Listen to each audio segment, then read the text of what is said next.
let's get to our first point of discussion today.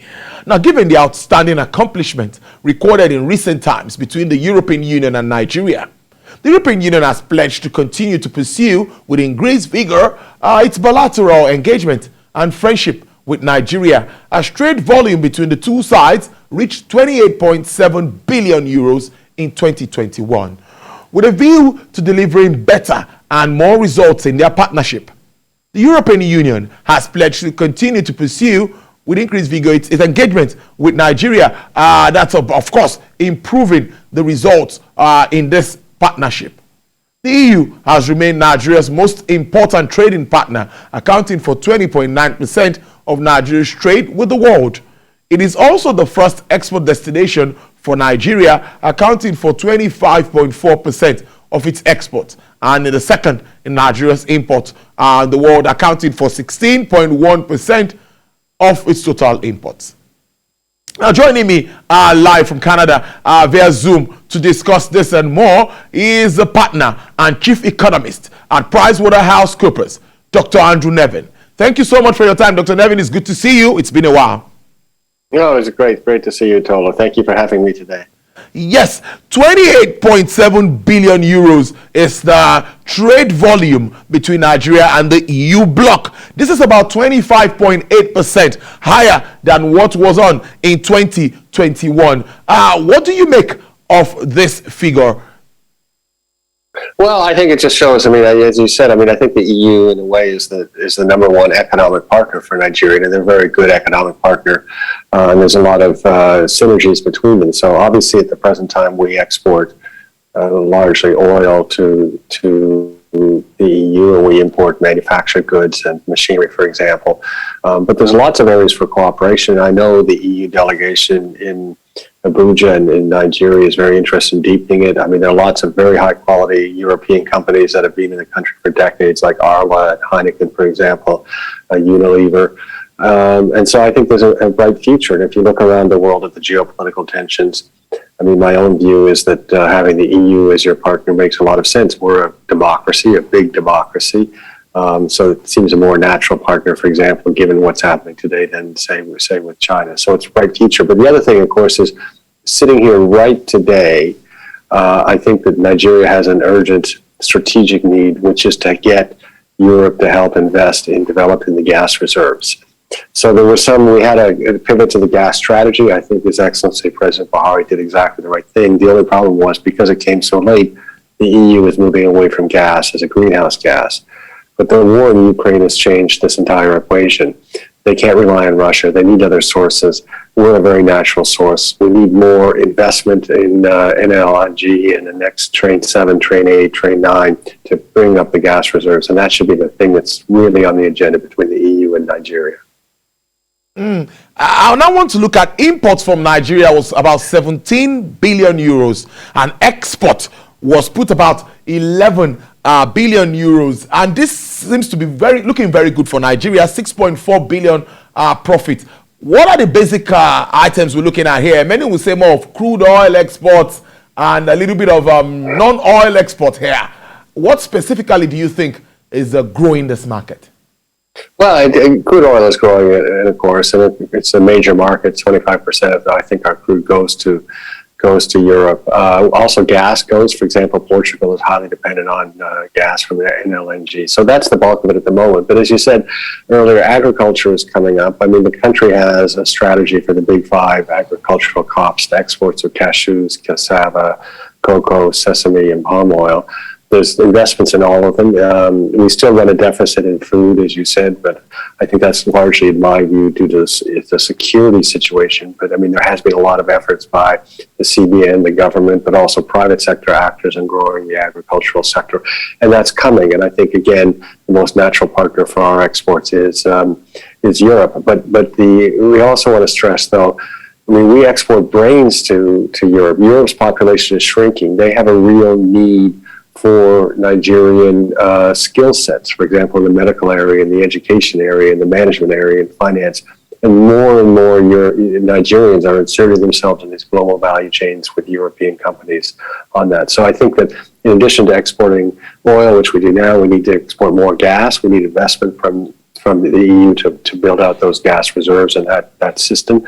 We need to export more of the top agricultural export crops we have.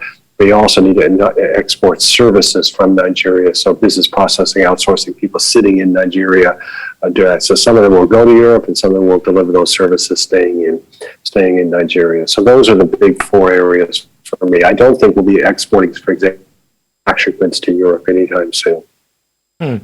Many would say, or many expatriates would say, that the population of Nigeria is something that drives them. They tell you that that population, of course, remains an opportunity. Now, as a country, how can we take advantage of this population? We know what it is saying with our GDP growth rate, which is affecting inclusive growth. We are not growing at par with our GDP figures. But what can we do to harmonize, take advantage of this population of more than 200 million people? I mean, I think PwC's answer has been clear and has become even more clear with COVID. We need to invest in young people and their health, and particularly their education skills, so they can insert themselves into global value chains. So we're not going to bring low-end manufacturing into Nigeria for export. I don't think that's a viable economic strategy. But we have business process outsourcing, where we have, for example, Outsource Global, Northern Nigerian company, over 1,000 seats, university-educated Nigerians, earning FX for Nigeria. We need to scale that up. I mean, there's almost 30 million computer programmers in the world. Computer programming can be done remotely. It's going to 50 million. Of the new 20 million programmers, why can't Nigeria in the next 10 to 15 years supply 2 to 3 million of them at least? Then we'll fix our balance and payments problem. So our view is inserting Nigerians into global value chains for services is the highest value economic strategy for Nigeria. Let me give you a simple example from the sports world. I mean, when Iheanacho plays in the Nigerian Premier League, the Nigerian Football League, I don't think his value is very high. But when he plays for Leicester City, I think the last I saw his transfer value is estimated at 60 million euros. So when we put Nigerians into global value chains, they create economic value. And of course, maybe the biggest economic value created by Nigeria on the planet is by Adakumbo, of course, is the center for the Milwaukee Bucks. He's playing the playoffs right now. I'm sure his contract is worth well over 100 million on US dollars. I'm probably behind it, maybe over $200 million. Anyone that has a chance to watch him play basketball should be very proud to be Nigerian. Now, let's look at some focal areas they are thinking about to strengthen this relationship. Green and digital economy, governance, peace and migration, and of course, human development. How do you see us strengthening ties with regards to these focal areas? No, I think these are exactly the right areas. I mean, if you take, for example, the green area, the Europeans are in the lead. We have a need to embrace green technology, reduction of greenhouse gases, sustainable development on that. So, we're natural partners, and Europeans are very good to deal with. I think from an ethical viewpoint, they like being in Nigeria, the ones that I know. So I think that's a very good area. I mean, the IT area, when you combine the IT with the human development, it's obvious. I just talked about the potential for having millions of programmers in Nigeria. There's lots of efforts on this, some at the federal level, some at the state level, some by private actors. We just need more focus, and to the extent that the European Union can work with us in developing it. What I'd really like to see, for example, what Edo State is doing, is upskilling young people to insert themselves in global value chains, either business process outsourcing or programming, for example.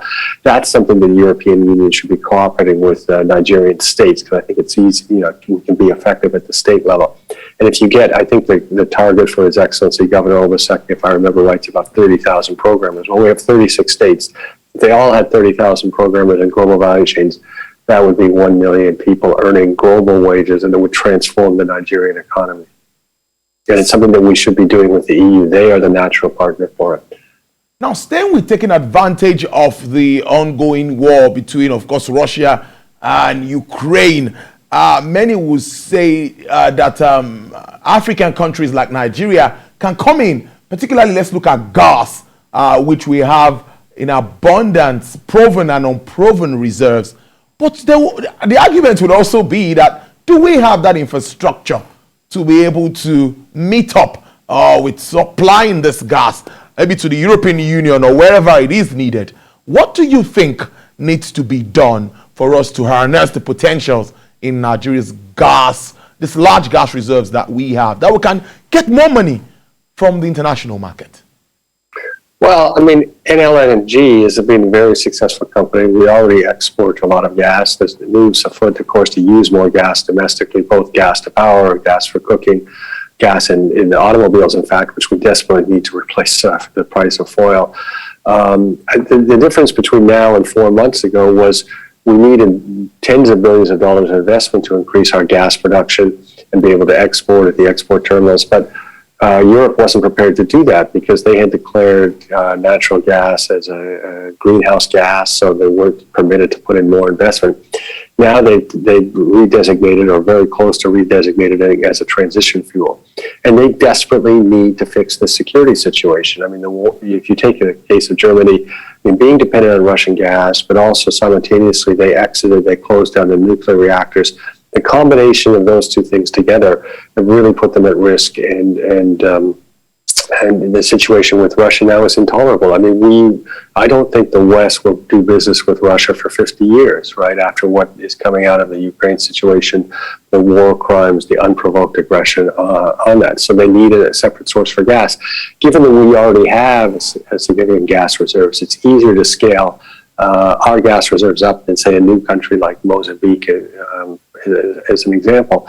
But what it requires is Europe stepping up with those billions of dollars today, very shortly, and it requires accelerated investment and just building out of it. So something that might take 5 years or 6 years needs to take 3 years or 4 years, but it needs to start today.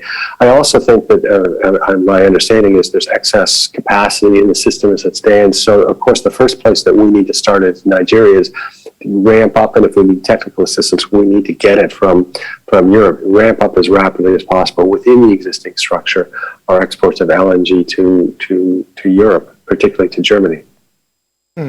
Great stuff there, Andrew. Andrew, let's talk about the non-oil space, which is also somewhere I see that we can, well, of course, increase trade relations if we are to do better than we are doing at the moment. And the NEPC has gone as far as now introducing the domestic export warehouse, which will be a one-stop shop for exporters to get their goods cleared, pre-shipment checks and all of that, to hasten how goods can move out of this country. Now, if we continue at this pace, what more can we do so that we begin to, before I say get more from export, at least, get more proceeds, money from exporting or the God-owned resources or given resources that we have in our country? Okay, so we've talked about gas. Yes. We've talked about upskilling young people to insert themselves in global value chains, even if they stay in Nigeria. I mean, the big difference between now and 3 years ago is more jobs. People realize so many jobs can be done remotely. So, in fact, before we upskilled Nigerians and they became the diaspora. Now, they gave economic contribution, but we worry about brain drain. So now we have a chance to upskill young people. They can earn global wages staying in Nigeria. They don't have to disrupt their family. They can support their family here in Nigeria. But then the third area, of course, is to go back to the agriculture. I mean, I think the direction of the country is exactly right. I mean, it's not possible for an individual smallholder farmer to figure out how to export, if we take, for example, sesame. There has to be some system of aggregation of it so that all the infrastructure works, but particularly, as you say, the inspection and the grading and the acceptance by the buyer. And that is starting to happen. If you take sesame, for example, Japan, which is probably the most stringent country in the world in terms of quality demands, accepts Nigerian sesame. So we need to scale that up. As I said, the federal government strategy is centered around the 5 big crops, so cocoa, cassava, sesame, palm oil, and just forget the 5th one that starts with C, sitting here on live TV. All of them need this kind of aggregation facility and grading, so the smallholder farmers are taken care of. They know if they do their part that their products will pass the grading system, be aggregated and sold, and they'll get very good prices for it. So those are the areas I would focus on: the natural gas, the export of Nigerian brains through remote work, and particularly in programming and business processing outsourcing, and the 5 big commodity crops that we need to aggregate to export equality. I wouldn't focus on, as I said, exporting manufactured goods. I don't see, particularly given Europe's shrinking population, I don't see us exporting manufactured goods to Europe anytime in the next sort of 5 to 7 years. But we have plenty. We can balance our payments. We can bring the naira down, or appreciate it in the sense that it'll stabilize and gain in value if we start to export a lot more. And those are the three areas I would focus on. Now, before I let you go, Andrew, finally, with all of the disruptions, of course, Russia and Ukraine, China's COVID resurfacing, what's your projection for trade relations between Nigeria and, of course, the EU and even other trading partners? Well, I've always said, and we've always said, look, Nigeria should have good economic relations with everyone around the world. So I think that continues to be kind of the stance Nigeria should take. I think it's done the right thing, and clearly should have very strong economic relations with the EU, as we've discussed. We have also talked a lot about having very good relations with India, diplomatic relations. Particularly because Nigeria is going to be larger population of the United States. So India and Nigeria will be the world's two largest democracies. There's a lot of cultural similarities. There's a lot of issues that India's faced, that we face, that we can learn from. So that's an axis that's very important. We're about to bring a paper out, PwC, on the India-Nigeria relationship. I think the issue with China is changed in the last 2 or 3 years. Obviously, there's been a fracturing of the relationship between China and the West, and it's getting worse and worse. And you might see and with COVID as well, people want to change the structure of global supply chains.